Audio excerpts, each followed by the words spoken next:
Let's start with check in and check out and communicating with the guest because, like I said, this is one aspect you should and can handle yourself until you scale to more than a few units. You may wonder why this is something that you should handle, and the answer is simply because until you do something for yourself, you really don't know what it takes to get it done. I want you to hear that again. Until you do something for yourself, you really don't know what it takes to get it done. I think anyone would agree that it will not be easier to onboard an assistant or a virtual assistant or an employee to communicate with your guests without knowing how to do so yourself. Communication with your guests is vital to your success. If they need to reach you for any reason, they must be able to, or it could potentially ruin their entire experience. You may think I'm being dramatic, and you are right. You have to think this way because your guests may be far more dramatic than you, because before they even get to your Airbnb, they could be in a terrible mindset. And one thing that does not seem big to you may be the thing that triggers them to have a negative experience with your property, even if nothing goes wrong.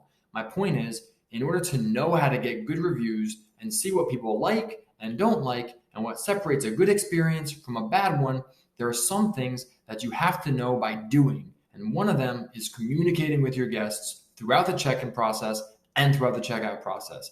It is too big of a component to outsource upfront, especially if you have not outsourced all of your other work first.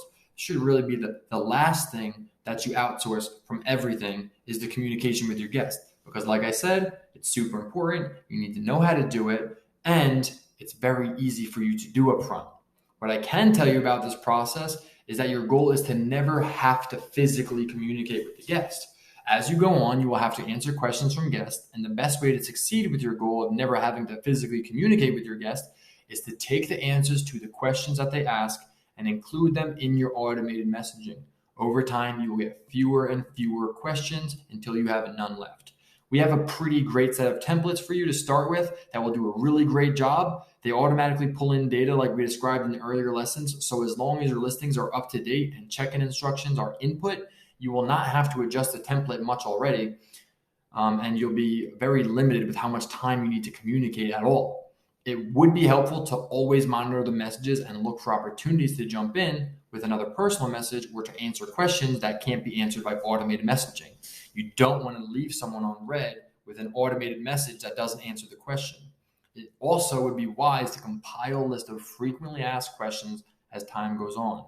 This way, when it's time to hire help for communicating with guests, you have a great resource to help them get familiar with your units so you don't need to do the work twice. Easily hand them a frequently asked questions document. They're prepared.